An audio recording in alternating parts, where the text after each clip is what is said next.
Tá calor aí, tá calor aqui também, mas nós estamos na presença do Senhor. Vamos aproveitar, porque agora é o céu que vai falar com a terra.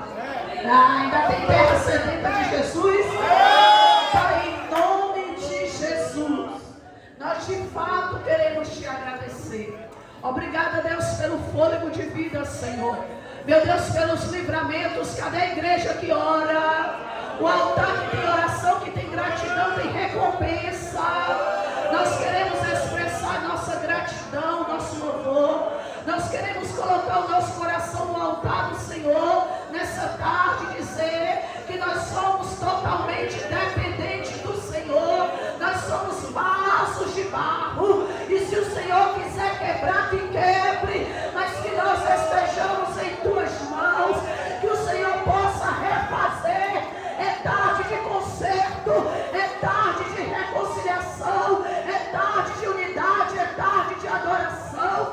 Usa o teu filho nessa noite, nessa tarde. Usa o teu servo, o teu profeta. Usa o teu vaso neste lugar. Edifica a tua igreja. Nos alinha com o propósito. Meu Pai, em nome de Jesus. Se quiser nos exorte, se quiser, meu Pai, nos sacuda, Senhor. Mas não deixa sairmos daqui sem recebermos a porção que o Senhor reservou para essa tarde. Eu sou vaso e quero azeite, ó glória. Eu sou vaso e quero palavra. Eu sou vaso e quero mais da tua presença, porque a igreja que vai subir é a igreja avivada, é a igreja ativada, é os vasos que estão em movimento, clamando ao oleiro, ainda que na roda, ainda que no fogo, ainda, meu Deus, que sendo provado. Todavia, nós não estamos só e nem destruídos, nós estamos em tuas mãos, como o pastor Danilo, como o Senhor nunca usou na face dessa terra, e faça o novo nessa tarde, em nome de Jesus, amém?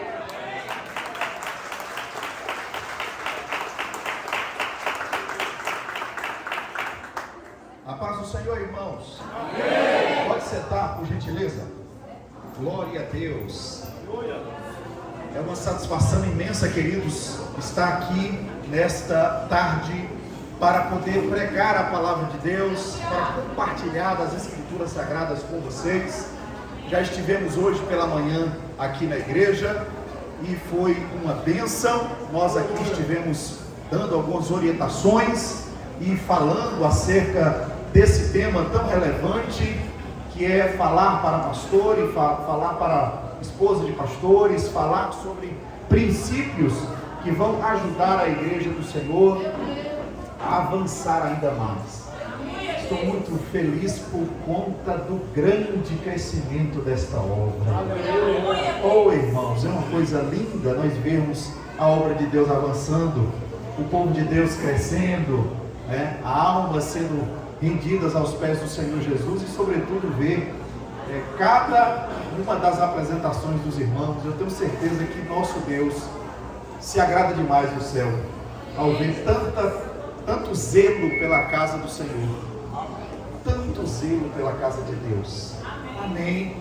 Graças a Deus e glória a Deus. Quero externar minha gratidão ao pastor João Batista, que é um amigo. Eu já preguei nessa igreja aqui logo no início, se não me engano, na primeira abertura. Vai regulando o som aí, querida, enquanto eu estou falando aqui, tá bom? Para ficar bom. E assim a gente conhece o trabalho que vem sendo desenvolvido para a glória de Deus. E a gente fica muito feliz porque Deus está nesse lugar. Amém? Amém. Uma bênção, graças a Deus. Vou dar até uma sugestão para os irmãos que pegaram os carnês. Cadê o pastor João? Está por aí, né? Mas vou dar um conselho aqui para o pastorzão. Você que pegou o carnê e conhece empresários na sua cidade, conhece empresários aqui na cidade, leve o carnê para essa pessoa, fala da igreja, fala do trabalho que a igreja tem desenvolvido, os projetos que a igreja tem desenvolvido, e você fala, olha, ajuda a obra de Deus, abençoe, pega esse carnezinho, vai fazendo aí uns envios aí de oferta para ajudar na obra. Eu tenho certeza que você vai conseguir abençoar a obra de Deus através dessas pessoas. Tem muita gente, empresário, muita gente que tem condições financeiras boas e que quer ajudar, mas ele fica assim, sem saber onde vai ajudar, porque não conhece a obra. E se você apresentar a obra, dizer o tempo que tem a obra, as igrejas que estão filiadas, as congregações, tem muita gente de coração bom e conquista. E aonde você mora? Amém? Aí você pega o seu e usa também a sua influência para abençoar a obra do Senhor Jesus. Amém? Amém. Só um conselho para você se abençoar. Glória a Deus. Eu quero que você, por favor, meu irmão, abra a sua Bíblia comigo. No livro do Êxodo, capítulo de número 2. Quero louvar a Deus pelos obreiros que estão aqui na retaguarda, amigos, pessoas assim que a gente conhecia, já conhece há algum tempo, e outros que nós conhecemos recente, né? Glória a Deus, e Deus é bom. Aleluia. Eu estava com uma palavra para ministrar aos irmãos pela manhã, mais direcionada mesmo aos pastores, mas agora à tarde a gente vai ministrar com foco em toda a igreja. Se você puder colocar-se de pé, por gentileza, marcha bem. O fundo foi bem baixinho, tá bom? Baixo, bem baixinho um pouquinho, ou então diminui um pouco o retorno, tá bom? Mas glória a Deus. Vou já avisar os irmãos, talvez eu saia antes de terminar o trabalho aqui, e aqui só Jesus para desligar as torneiras, né, irmão? Mas eu sou pastor da igreja, daqui a pouquinho, 6h30, começa o culto na minha igreja, então talvez se eu sair antes de terminar, você já sabe por que aconteceu isso, tá bom? E depois o fogo cai aí, deixa Deus trabalhar, né? Glória a Deus, Deus é tremendo. Êxodo capítulo de número 1, versículo de número 8, diz assim: neste meio tempo, levantou-se um novo rei sobre o Egito, que não havia conhecido José. Ele disse ao seu povo: eis que o povo dos filhos de Israel é mais numeroso e mais forte do que nós. Vejam, precisamos usar de astúcia para com este povo, para que não se multiplique, e para evitar que, em caso de guerra, ele se alinhe aos nossos inimigos, lute contra nós e saia da terra. E os egípcios puseram sobre eles feitores de obras para os afligir com trabalhos pesados, e assim os israelitas construíram para o faraó a cidade de celeiros de Pitom e Ramsés. Mas quanto mais os afligia, tanto mais se multiplicavam e tanto mais se espalhavam, de maneira que os egípcios se inquietavam por causa dos filhos de Israel. Então os egípcios, com tirania, escravizavam os filhos de Israel e lhes amarguravam a vida com dura servidão. Preparar barro, fabricar tijolos, fazer todo tipo de trabalho no campo. Todo este serviço lhes era imposto com tirania. O rei do Egito deu uma ordem às parteiras hebreias, das quais uma se chamava Cifra e a outra se chamava Puá, e disse: quando vocês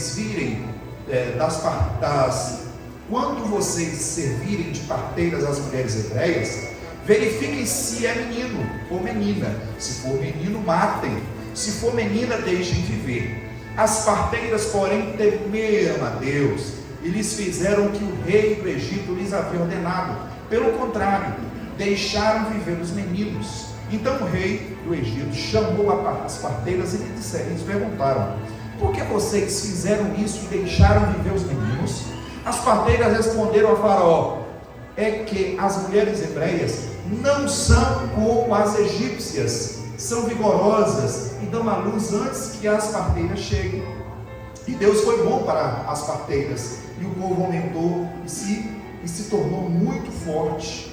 E porque as parteiras temeram a Deus, ele lhe constituiu famílias. Amém.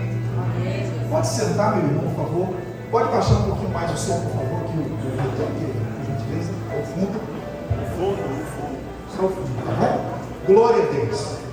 Meus irmãos, eu quero hoje falar para você um pouco acerca de um homem chamado Moisés. Eu e você sabemos muito bem que não existe outro homem na Bíblia que teve mais um pastoreio mais desafiador do que Moisés. Moisés foi um homem que pegou o povo que estava saindo do Egito, os hebreus, e a missão dele era levar esse povo até Canaã. 3 milhões de pessoas, todos eles escravos há mais de 400 anos, a mentalidade escrava. Moisés foi usado por Deus de uma forma extraordinária. Você sabe que a roupa do povo hebreu crescia no corpo, maná todos os dias, descia durante 39 anos e 7 meses. Esse povo viu o mar vermelho se abrir, esse povo viu a água salgada se transformar em água doce, esse povo não teve doença, enfermidade, nada, tudo Deus proveu para esse povo durante todo esse percurso do deserto. Moisés enfrentou muitas lutas, 3 vezes o povo quis apedrejar Moisés. Moisés foi questionado, criticado, e no final de tanto estresse, Deus falou para ele: fala para a rocha. O povo estressou tanto ele que ele bateu na rocha e ele não entrou em Canaã por causa do povo. Então ele não entrou em Canaã porque o estresse pastoral foi tão grande que ele não entrou, o povo também não entrou. Só entrou Caleb e Josué e a próxima geração. Mas esse homem foi capaz de experimentar coisas grandes da parte de Deus, e ele é um vaso nas mãos do oleiro.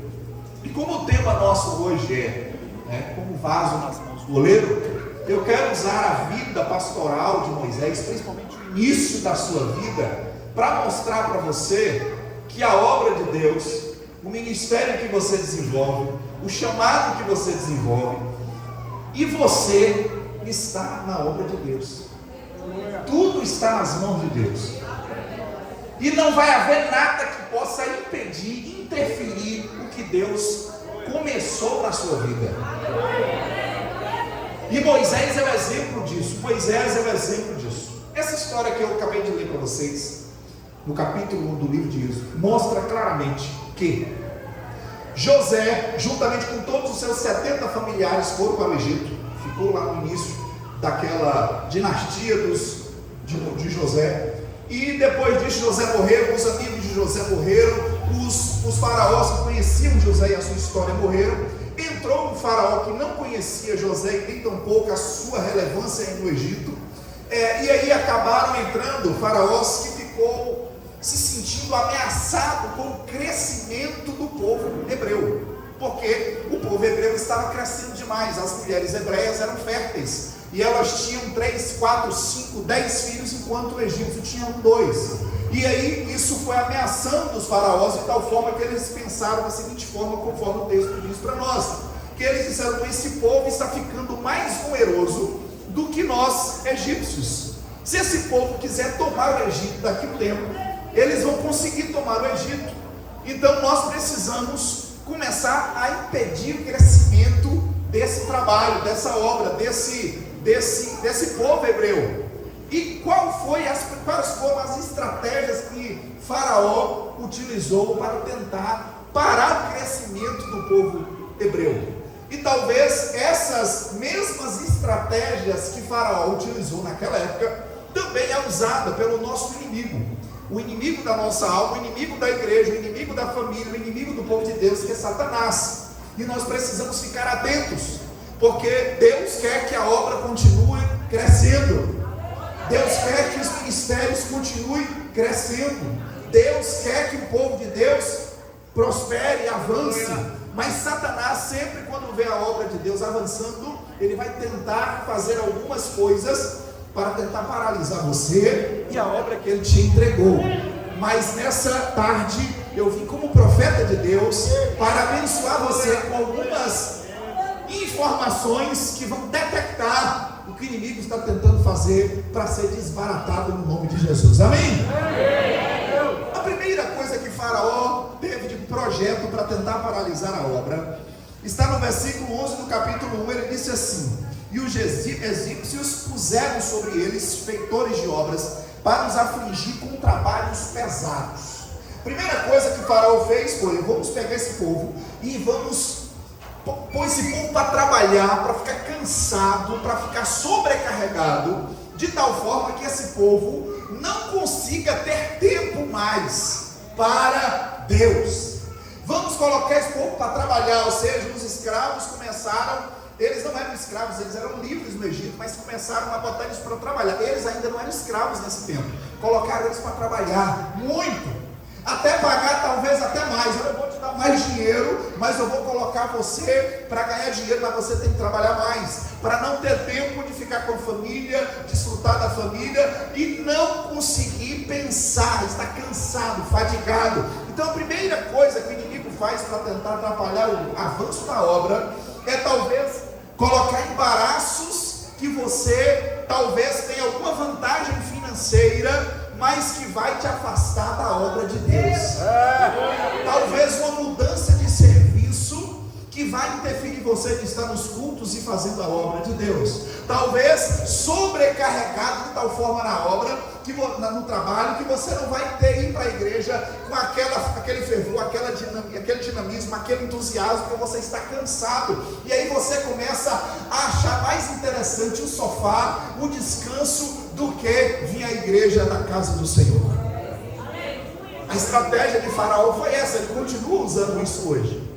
Quantas pessoas pagam o preço, estão desempregadas? Eu quero trabalhar, eu quero produzir, e de repente eles estão na obra, trabalhando na obra, servindo a Deus, e aí o diabo fala: você quer, tá bom, eu vou te dar um trabalho, você vai ganhar bem, mas você não vai para a igreja mais, você vai mudar de cidade, e isso acaba atrapalhando você na obra de Deus. Amém? Presta atenção. A segunda estratégia que o faraó utilizou foi, está no versículo 12: mas quanto mais os afligia, tanto mais se multiplicava e tanto mais espalhava. Ou seja, essa estratégia não resolveu. O faraó percebeu que mesmo dando mais trabalho para o povo continuava crescendo.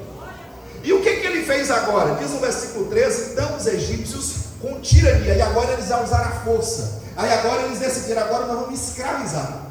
Agora nós vamos escravizar. Com tirania, escravizaram os filhos de Israel. Versículo de número 13. Eles começaram a colocar correntes, grilhões nas pernas e nos braços, e colocou esse povo para ficar escravizado e trabalhar 16 horas por dia, levando chicotada e sendo extremamente violentado para ficar escravizado. Mas a primeira coisa que eu quero dizer para você, que antes de o faraó escravizar aquele povo fisicamente, ele começou a trabalhar na mente do povo, porque você não consegue escravizar uma pessoa, um grupo, uma nação fisicamente se você não escravizar a mentalidade. É verdade. Você veja que Deus conseguiu tirar o Egito do povo. O povo, na verdade, Deus tirou o povo do Egito, mas nem Deus conseguiu tirar o Egito do povo, porque a mentalidade do povo não mudava. Deus ensinava: não murmure, o povo murmurava. Não desobedeça, o povo desobedecia. Respeite o líder, que é Moisés, o povo desobedecia, causava rebelião. Por quê? Porque tudo é na mentalidade. Se você é crente e a tua mentalidade ainda é mundana, você não foi liberto. Se você é um cristão em Cristo Jesus, mas a tua mentalidade é fabricada, é produzida, é alimentada pelas novelas e filmes brasileiros, você ainda não é cristão. Se as suas opiniões não são bíblicas, os seus valores e princípios não são bíblicos, mas são daquelas conquistadas no salão de beleza, elas estão erradas. A mentalidade da população, na sua grande esmagadora maioria brasileira, são valores forjados nas novelas e filmes brasileiros. Por isso que divórcio aumenta, violência doméstica aumenta, homossexualismo aumenta, e tanta depravação e perversão e valores invertidos, porque as pessoas ficam numa terapia todo dia, naquele mesmo horário, assistindo aquelas mesmas coisas. Isso vai gerando a mentalidade mundanizada. Por isso que a Bíblia fala: medite na minha lei de dia e de noite. Ou seja, a tua mentalidade tem que ser bíblica. Então aqui Faraó começou a trabalhar na mente do povo. Se eu conquistar a mente desse povo, eu consigo destruir esse povo, escravizar esse povo. E de tal forma que escravizou a mente que o povo se submeteu à escravidão física. O povo se submeteu à escravidão física. E o que aconteceu, pastor? Aí agora o Faraó cresceu. Quando o inimigo escraviza a sua mente, o inimigo cresce em cima de você. Lembra que o Faraó tinha medo do povo, mas agora ele colocou o povo numa situação que agora o povo tinha medo dele e era escravizado por ele, porque mexeu na mentalidade. Irmão, o diabo, ele tem medo de crente cheio do Espírito Santo. Crente que ora, que lê Bíblia, que tem compromisso com Deus. Mas às vezes o inimigo coloca você em um cenário de problemas, num cenário de dificuldades emocionais, espirituais, físicas, que você se acovarda de tal forma que você perde para o diabo na mentalidade. E aí você se acovarda, e aí ele deita e rola em cima de você. Mas eu quero dizer para você hoje, em nome de Jesus, que Deus está quebrando todo o cativeiro na sua mentalidade, porque você vai avançar pelo poder, pelo nome de Jesus. Aleluia. O povo escravizado está sendo chicotado. Tem gente que está apanhando o diabo, apanhando, o inimigo está pau nele. Ele está vivendo uma vida difícil com a família, ele está vivendo uma vida difícil na área da saúde, ele está vivendo uma vida emocional toda arrebentada, ele está ansioso, ansiosa, agoniada. O inimigo está aproveitando de tudo isso.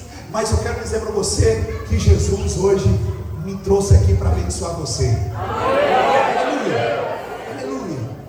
O que eles fizeram? Depois que escravizou a mente, escravizou a pessoa fisicamente, a nação, o versículo 14 diz assim: e lhes amarguraram a vida com dura servidão.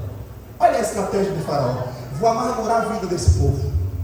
O que é uma nação amargurada? É uma nação sem esperança, é uma nação sem expectativa de mudança para melhor, é uma nação que não tem esperança em Deus e pouco menos nas suas promessas. Você sabe que o povo hebreu, desde a época do patriarca Abraão, de Isaac e de Jacó, toda aquela nação era uma nação esperançosa no Deus monoteísta, nas promessas que Deus tinha para aquele povo na nação de Israel, ou seja, para abençoar e povoar Canaã. Deus havia dito que eles iam voltar para lá. Aquele povo era um povo de esperança. Porém, diz o texto que Faraó começou a amargurar a vida daquele povo. Como o pastor começou a fazer com que aquele povo vivesse uma vida amargurada. A terceira estratégia de Satanás contra a igreja, contra os ministérios, contra as pessoas, é fazer com que você seja uma pessoa amargurada, uma pessoa que não tem esperança, uma pessoa que não acredita que Deus pode mudar o esposo, a esposa, o filho, a filha. O diabo, na verdade, ele trabalha para fazer com que as pessoas andem de cabeça baixa e não acreditem que Deus tem algo melhor para eles. Mas eu quero dizer para você, meu irmão, que essa estratégia de Satanás, até hoje ele utiliza, porque as pessoas, se você observar e conversar com algumas pessoas, e você bater um papo sobre a vida deles, muitas dessas pessoas estão depressivas, muitas pessoas estão desanimadas emocionalmente, ansiosas, à base de medicamento, à base de terapeuta, à base de psicólogo. Não estou dizendo que isso é errado, ter um tratamento, nada disso. Eu só estou dizendo que muitas vezes é falta de esperança, falta de crença nas verdades bíblicas. Conversando com um amigo meu que é psicólogo, ele dizendo assim: pastor, o período em que mais as pessoas procuram a gente é um período fora de festa, é um período entre julho, que é um período mais frio, junho para, né, que temos o João aqui na festa, aqui no período junino, mas entre julho e novembro o povo vem desanimado, porque não tem festa, aí o povo desanima. Quando começa dezembro, que começa a ter festa, família, aí as pessoas saem dos consultórios. O que está faltando? Esperança.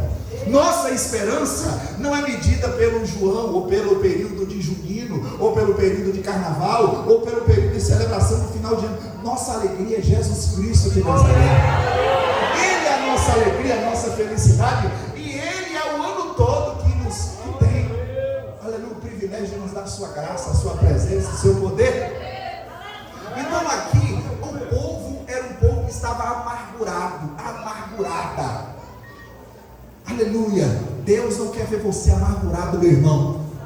Deus não quer ver você amargurada, minha irmã. Deus quer você bem. Deus quer você com saúde emocional e espiritual. Você tem que estar bem. Essa é uma estratégia de Satanás para paralisar muita gente que faz a obra de Deus, que desenvolve alguma coisa para Deus. Ele desanima. E hoje nós temos um grupo de pessoas cheio de dedo, cheio de mimo, cheio de mimimi. Qualquer coisa desanima a pessoa. Isso é obra do diabo, irmão, para tentar desanimar você e você ficar fragilizado. Você não é um escravo mais. Você foi liberto pelo sangue de Jesus e hoje você é um soldado de Cristo. Você não pode ficar desanimado. A pessoa amargurada, ela é uma pessoa que qualquer coisa ofende ela. Se ela cantar e alguém dizer, irmã, desafinou, a pessoa puxa, não vem para a igreja mais.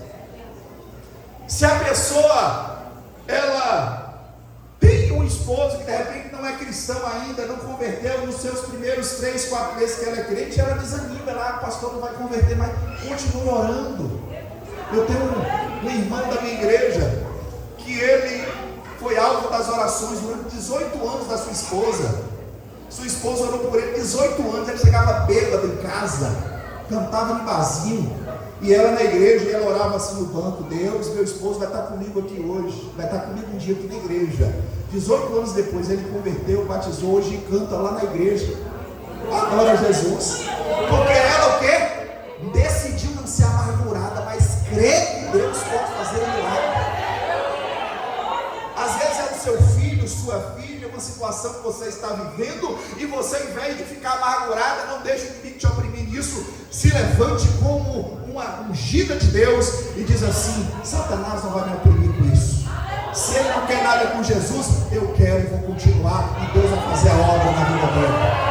Na hora certa Deus vai fazer a obra. Mas não desista, continue perseverando. Aleluia. Amargurou aquele povo, fabricando barros, tijolos, fazendo todo tipo de trabalho para Faraó. Aquele povo perdeu as esperanças nas promessas de Deus. Não perca as esperanças na promessa de Deus. Quem tem promessa de Deus aqui? Amém? Não perca a esperança. Continue crendo, continue acreditando. Deus vai cumprir a promessa dele na sua vida. Para esse povo durou 400 anos. Mas Deus estava trabalhando para aquele povo receber a vitória dele. Porque Deus é assim. Deus trabalha em silêncio muitas vezes. Essa foi a estratégia de Faraó. Mas mesmo assim não impediu a obra de avançar. Não impediu a obra de crescer, de se multiplicar. Nada que o diabo, que Faraó, que quem quer que seja, tente fazer para impedir o projeto de Deus, a obra de Deus, vai conseguir, porque é Deus que está no negócio. É Deus que está no negócio. Qual foi a quarta estratégia que ele teve? Ele tentou colocar o povo para trabalhar, para ver se o povo não servia, não teve jeito. Ele escravizou a mente do povo e não teve jeito. Ele depois começou a amargurar o povo, não teve jeito. O que ele fez? Ele chamou as parteiras. Ele foi mais minucioso, sagaz, diabólico. O que ele fez? Ele chegou para as parteiras e disse assim: olha, todo menino que nascer, vocês vão matar o menino. E toda menina que nascer, vocês vão deixar viva, porque as meninas, elas não correm, não vão dar problema, porque a ideia é a seguinte: o faraó tinha medo de um exército ser formado dos hebreus. Então a menina não ia ser um exército, mas os meninos sim, iriam se levantar contra ele, eles pensavam. Então a fúria era contra os homens, contra os machos. E aí eu quero dar uma palavra para os homens aqui. Tem homem aqui dentro? Amém? Cadê os homens da igreja? Nós somos classe em extinção, viu, irmãos? Nós somos classe em extinção, pastor João. Por quê? Porque na mídia, na sociedade agora pós-moderna, a mulher é empoderada. Até nos desenhos animados, a principal atriz, a coadjuvante é a mulher, a menininha. Os maridos são bobões, os meninos são os bobões. Geralmente é assim. Olha os filmes. Quem assistiu aí já na época, Cebolinha, Cascão, quem é a protagonista? É a Mônica. Não é assim? Quem eram os nossos ídolos do passado? Quem lembra de Rambo aí, irmão? Quem achou Rambo? Rambo, né?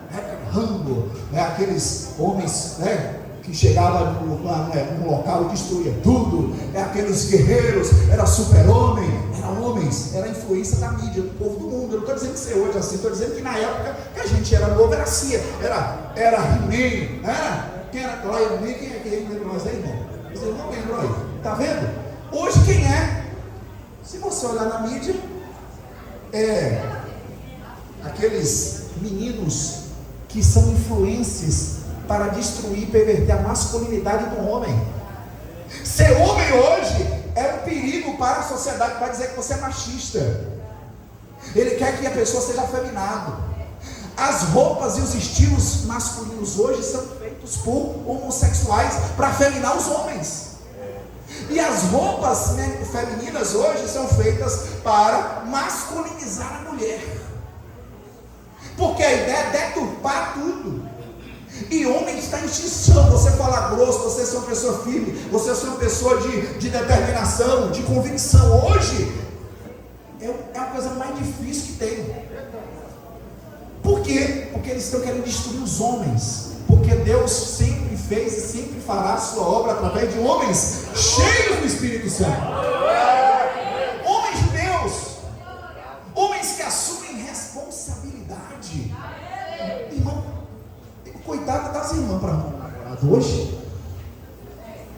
Porque se pegar de 10, tem uma turma que é do outro lado, né? Gosta de homem. Imagina, tem de 10, você tira aí 5 a metade que gosta de homem. De 5 você tira os preguiçosos e os que não são crentes.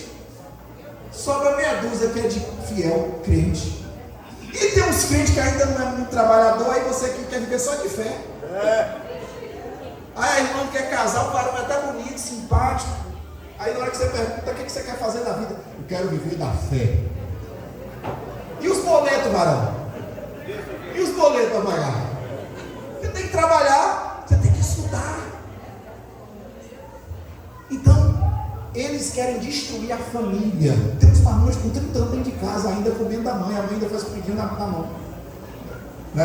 Por quê? Porque estão querendo destruir. E nós precisamos entender o seguinte: a fúria do faraó aqui era contra os homens. Por isso que o grupo de homens da igreja tem que ser forte. Amém? O homem da igreja tem que ser o primeiro da fila. Quando o pastor disser assim, eu estou precisando de homem para orar, os homens têm que puxar a fila. Porque geralmente, regra geral, é a mulherada que levanta. Os homens ficam em casa só criando um cemitério de frango. E não quer vir orar. Tem que vir orar. O homem é aquele que deve influenciar a família. É o homem. Tua esposa tem que ver você orando, varão. Seu filho tem que ver você orando. Você é a referência de Deus. Eu falei isso aqui hoje. A referência de Deus para as nossas crianças é o pai, não é a mãe. É o pai. Quando ele vê um pai que tem palavra, quando ele vê um pai que tem compromisso com Deus, quando ele vê um pai que é um homem de Deus, não só na igreja, mas em casa, ele tem uma referência de uma pessoa espiritual. E aí, quando a Bíblia fala que Deus é pai, a referência que ele tem com o pai dele na terra, ele fala: Deus deve ser muito bom, porque meu pai aqui na terra é excelente, é o nome de Deus. Então a referência dele com Deus é boa. Geralmente, regra geral, quem tem dificuldade em orar, falar com Deus, geralmente teve uma dificuldade com o seu pai na terra. Isso é psicologia. Geralmente, se você tem dificuldade de oração, se você não gosta de orar, tem dificuldade de orar, é porque ou você teve alguma dificuldade com o seu pai, ou não teve presença do seu pai, ou você teve alguma falta de perdão com o pai. Mas quando você tem um relacionamento bom com o seu pai da terra, você vai ser sempre uma pessoa que vai ter referências boas com o seu pai do céu. Isso é inconscientemente, irmão. Não é conscientemente, é inconscientemente. Então perdoa o que ficou para trás e viva com o seu Deus. Então a fúria de Satanás é contra os homens. O diabo tem raiva de homem. Quem foi o primeiro homem que ele matou? Abel, com fúria de Abel. Ao longo de toda a história, Satanás tem de tentar destruir os homens. Lembra quando Herodes ficou sabendo que o rei ia nascer? O que ele fez? Vou mandar matar todos os meninos, não meninas, meninos de 2 anos para baixo. Por quê? Deus vai fazer uma obra através dos meninos. Então o rei vai vir através dos meninos. Então vamos matar todos os meninos. Fala a pessoa que está do seu lado assim: Deus tem uma obra grande na sua vida. Deus tem um plano grande para você. Aleluia. Deus tem um plano grande. Pastor, e as mulheres? Calma, irmã. Calma, irmã. As mulheres, a Bíblia diz o seguinte: você já viu falar a palavra submissão? Dá coceira nas mulheres, né? Eu sei, eu entendo. Nós temos aí mais de 300 anos de escravidão no Brasil e a palavra submissão é pesada para as mulheres, né? Entenda. A palavra submissão no grego ela é conjunta de 2 palavras: sub, de baixo, subcutâneo, subterrâneo, sub, de baixo. Missão, submissão, debaixo da missão. Isto é, a mulher foi chamada para estar debaixo da missão de um homem. Deus tinha um plano na vida de Sara, não, irmão, amém? Mas a Sara estava debaixo da missão de Abraão. Deus tinha um plano na vida de várias mulheres da Bíblia, mas essas mulheres estavam debaixo de uma missão de um homem. Então Deus tem um plano na sua vida, meu irmão querido. E a sua missão é ajudar esse homem de Deus a cumprir a missão dele. De ser um bom servo de Deus, de ser um bom marido, de ser um bom trabalhador, de ser um pastor, de ser um servo. Deus vai fazer você realizar a sua missão através da missão dele. E dá uma confusão na sociedade atual, porque a mulherada não quer nada de submissão. Ela não quer. A mulher pós-moderna, ela quer ser independente. Ela quer ser dona do seu nariz. Meu corpo, minhas regras, você lembra aquela coisa? Você conversar com uma menina de faculdade hoje, conversar com uma pessoa da sociedade atual, ela abomina esse negócio. E a sociedade, há um tempo atrás, ela preparou isso. Por quê? Porque o pai dizia assim para a filha: filha, você não vai depender de homem. Você vai estudar, você vai fazer uma faculdade, você vai fazer um pós-doutorado, você vai fazer um mestrado, você vai estudar, para você não depender de homem. Se o homem falar alguma coisa com você, você dá um chute nele e fala: não depende de você, eu pego lá com você e fico com outro. E isso, a sociedade atual é assim. Por isso que não dura os casamentos. Se o marido falar: minha filha, eu gosto de um cafezinho com ele, faça. Eu gosto da xícara, eu vou botar no chão e levo com o rodo para você. É assim, quem não quer ajudar o marido, ela acha assim: eu dependo de mim mesmo.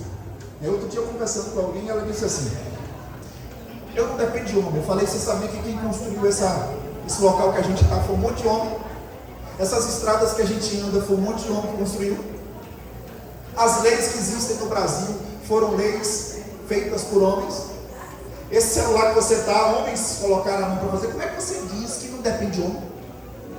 Homens e mulheres construíram essa sociedade, não foi só mulher. Não viveram no mundo da Xirra, viveram no mundo dos seres humanos, homens e mulheres, sem briga, sem confusão. Então a pessoa tem que abrir a mente, porque o diabo quer colocar homem contra mulher e mulher contra homem. Mas nós precisamos entender, irmãos queridos, que Deus tem um plano para os dois. Aleluia! E o plano de Deus é perfeito, é bom, perfeito e agradável, porque Deus é perfeito. Os homens com a mentalidade mundana e diabólica que destrói o que Deus está querendo fazer. Então aqui o faraó falou: o menino mata o menino. Só que as parteiras, elas eram boas. O que eu quero dizer para você? Que a primeira coisa que a gente está em segundo ponto: o diabo vai sempre querer matar algo novo que nasce. O menino ia nascer, o projeto do faraó mata antes de crescer. Por que é difícil sempre a gente fazer a obra de Deus no início? É uma dificuldade, pastor? O que fez a igreja lá na... Como é o nome da igreja? Lá? Adonai lá onde? Lagoa da Vereda. Fazer a propaganda aqui, Lagoa da Vereda. É uma dificuldade o início de obra. Por que o diabo quer matar? É confusão, é contenda, é cri-cri, é umas irmãs que querem aparecer mais que a outra, é uma confusão. O diabo quer parar a obra no início, porque o que ele puder fazer no início, ele desanima todo mundo, despalece todo mundo, a obra não avança. Então o diabo sempre quer destruir você no ministério quando quer começar a pregar, você no ministério quando quer desenvolver um trabalho. O início é um desafio, porque o diabo fala, ele não pode crescer, se crescer ele vai empolgar, se crescer ele vai achar que Deus vai fazer a obra, então vamos tentar sufocar no início. Só que aqui diz a Bíblia Sagrada que Deus, irmão, Deus é tão bom que essas duas parteiras, Deus usou essas parteiras. Foram 2 anjos de Deus, eu acredito nessas parteiras. Porque ela olhava para os meninos e falou, eu não posso matar um negócio desse. Tem que deixar crescer. Irmão, Deus vai enviar anjos, pessoas boas, para ajudar você no ministério. Para olhar assim, eu não vou matar, vai crescer, vai avançar. Aleluia. Deus vai enviar lá nas parteiras, lá na sua igreja, lá no seu ministério, mulheres que vão olhar para o ministério crescendo e vai dizer, nós não vamos matar, nós vamos deixar crescer e Deus vai operar. Esses meninos aqui seriam os futuros, né, da nação. Deus vai levantar gente lá para te ajudar. Aleluia. Mas a estratégia durou pouco tempo. O faraó chamou elas, enquadraram elas. Por que os meninos não estão morrendo? Aí elas mentiram. Elas disseram assim, olha, por quê? As parteiras, as mulheres hebreias são muito rápidas. A gente chega lá, o menino já saiu. Olha que negócio. Chega, o menino está lá já chorando, não tem como mexer, já nasceu. Ou seja, elas criaram essa situação, esse argumento para dizer para Faraó que não tinha jeito de matar aquelas meninas, aquelas crianças. O que Faraó fez? Faraó é insistente. Satanás é insistente, ele vai querer matar no início. E aí ele diz assim, olha, vamos pegar e vamos jogar no Nilo. Vamos pegar os soldados. E o soldado, quando vê o menino chorando, vai lá ver se for menino, vamos jogar no Nilo. O Nilo era cheio de crocodilos. Hoje, o que está acontecendo é o quê? O aborto. Até hoje, querem matar as crianças. No ventre. Matar. Jogar para os crocodilos. Os médicos que aceitam fazer isso. E as pessoas que são de partidos que aceitam isso. Ou seja, vão matar. Aquele menino pode ser um futuro prefeito, pode ser um futuro médico, pode ser um futuro engenheiro, pode ser um futuro pastor, pode ser um futuro. Não podemos deixar matar, deixa viver. Mas Deus, irmãos, é tão extraordinário que Ele pegou uma família que decidiu viver na contramão daquela sociedade. Ele fez o que, irmão? Uma família o quê? Uma família diferenciada. Você tem que ser uma família diferenciada. Fala para o seu irmão assim, ó. Você tem que fazer parte de uma família diferenciada, amém? Diferenciada. Nós estamos vivendo no Egito desse mundão, mas nós temos que ser diferentes, porque diz a Bíblia Sagrada no capítulo 2, que diz que um homem chamado Arão e a mulher chamada Joquebede, uma família, decidiu viver na contramão. Eu não vou deixar os soldados matar meu menino, e nem vou deixar as parteiras matarem meu menino. Pelo contrário, nós vamos deixar o menino crescer. Eu vou cuidar da minha família. Eu não sei como, mas a Bíblia fala que Joquebede conseguiu esconder o menino durante 3 meses, porque senão já tinha morrido. Ela protegeu sua família, irmão. Você precisa proteger sua família. Você precisa guardar a sua família. Ei, pastor de congregação, cuide da sua família. Cuide da sua família. Você cuide da sua família. O diabo está furioso com as famílias. Quer destruir de todo jeito. Gera caos. E a única sociedade, o único núcleo social que é contra isso que está acontecendo é a igreja. Por isso que o diabo tem fúria da igreja. Por isso que os homens do mundo odeiam a igreja. Por isso que os políticos que são contra valores e princípios cristãos odeiam a igreja. Sabe por quê? Porque a igreja valoriza família. O diabo odeia a família, mas Jesus ama a família. E aí diz a Bíblia Sagrada que essa família guardou 3 meses o menino para não ser devorado, destruído. Deus quer que você mantenha sua família aqui na igreja, irmão. Ore por ele, convide ele, chame para cá. cá, porque aqui é onde está a verdade, que vai guardar você e sua família e sua descendência. Aleluia! Às vezes, irmãos, estamos só no pensamento do culto do poder. É muito poder, é muito poder. Amém, que glória a Deus, que é muito poder. Mas não é só poder, é Deus guardando a sua família, é Deus guardando a sua vida, é Deus guardando o seu casamento, é Deus guardando os seus filhos. O poder de Deus é só uma manifestação pública do que Deus está fazendo espiritual na sua vida. Aleluia! Aleluia! E o que aconteceu? Moisés ficou escondido quanto tempo? 3 meses. Mas depois não tem como esconder mais.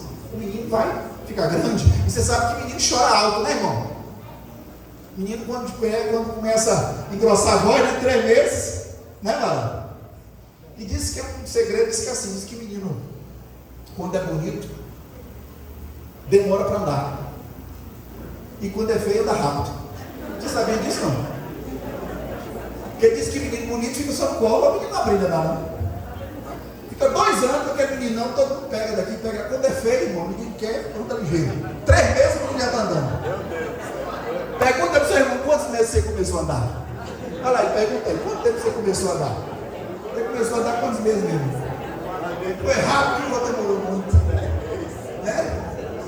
Tem gente que está dizendo assim, pastor, andei com uns 4 anos. É bonito demais, né?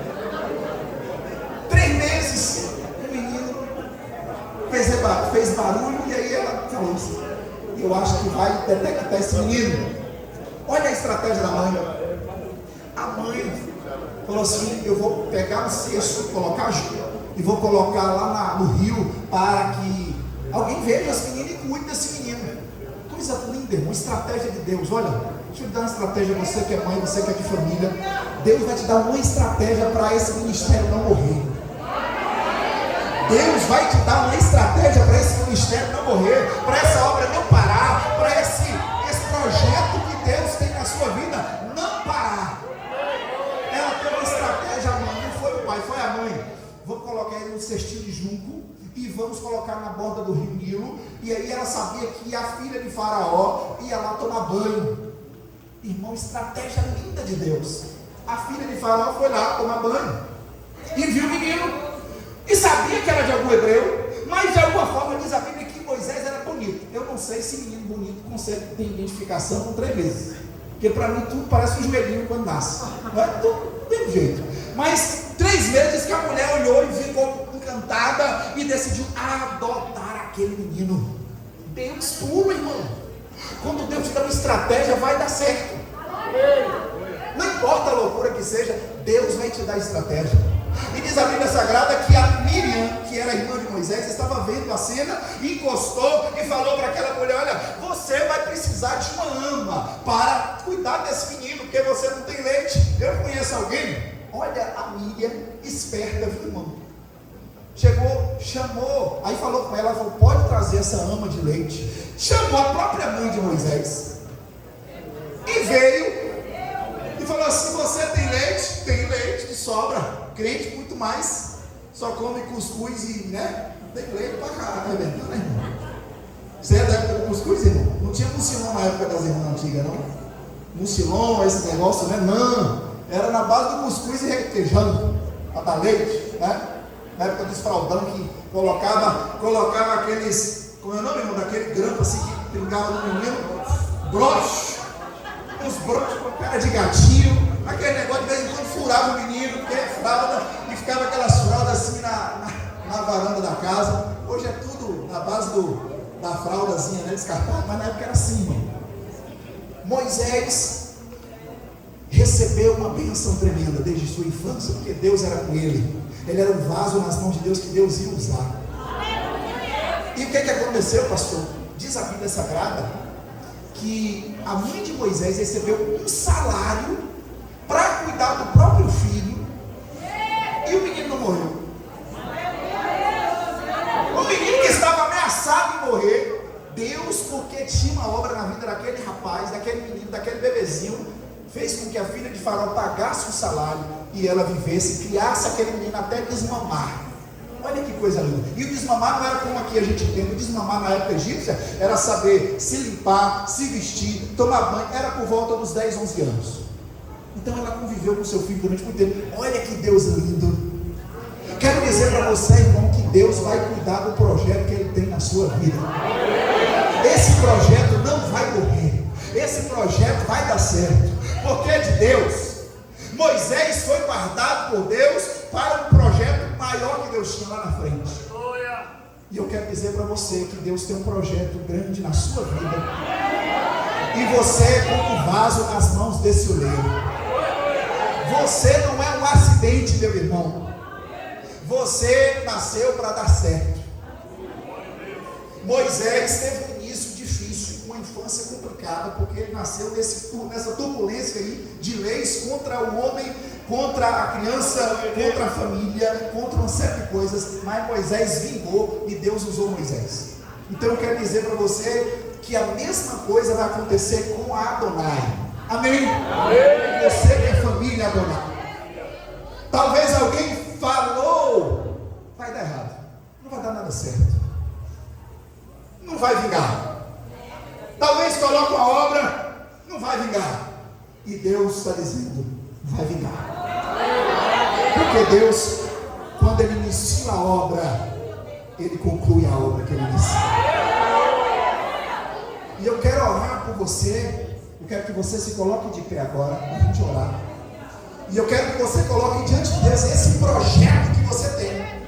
Talvez você tenha um projeto aí de Deus para implantar uma igreja em um local. Talvez você tenha um projeto aí para trabalhar com mulheres, com homens, com jovens. Eu não sei qual é o projeto que Deus tem na sua vida, mas pense que esse projeto é uma criança que Deus colocou você para cuidar. Amém? Fala para o seu irmão, Deus está te dando uma criança para cuidar hoje. É um ministério, é um chamado, é um projeto. Amém? Essa criança é um projeto de Deus. Aleluia.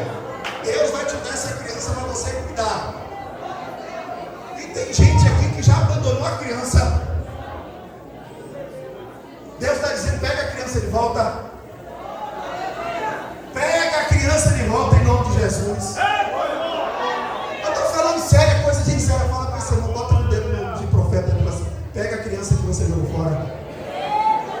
Você jogou o ministério fora porque Faraó veio para cima de você e você abandonou o projeto. Ah, eu vou sair das irmãs.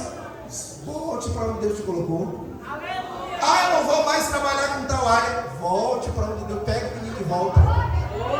Menino dá trabalho, chora, de vez em quando você não dorme direito, faz as coisas no lugar errado, mas foi Deus quem te deu. Cuida do projeto. Sério do projeto. Quando o projeto andar, começar a desenvolver, você vai ver o que Deus vai fazer. Ah, meu irmão, Deus vai glorificar o nome dele através da sua vida. E aí você vai dizer assim, valeu a pena. Valeu a pena cada esforço, cada dedicação, porque o menino cresceu, o ministério cresceu, a obra avançou. Deus seja louvado. Quero orar por você, coloque diante de você aí seu projeto, seu ministério que Deus tem na sua vida. Aleluia, Pai, nós queremos orar pela vida de cada irmão, cada pessoa que aqui está. Foi o Senhor quem falou com a sua igreja hoje neste lugar. O projeto não vai morrer, o projeto é do Senhor. Aquele que começou a boa obra há de concluir até a vida de Jesus Cristo. Ah, da bandeira de confiança. Eu abençoo essa igreja, eu abençoo cada ministério. Aquele que abandonou algum projeto, Senhor, o Senhor está hoje entregando de volta. Aqueles que desanimaram, Deus está dando ânimo de novo. Aqueles que estavam fracos, Deus está dando força.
Deus não vai desistir de você. Deus não vai desistir de você. Deus não vai desistir de você do projeto que Ele tem na sua vida. A igreja aplauda o Senhor com alegria. Aleluia! Glória a Deus! Glória a Deus! Aleluia! Glória a Deus! E tem gente que tem gêmeos, irmão. Segura aí os gêmeos. 2 projetos.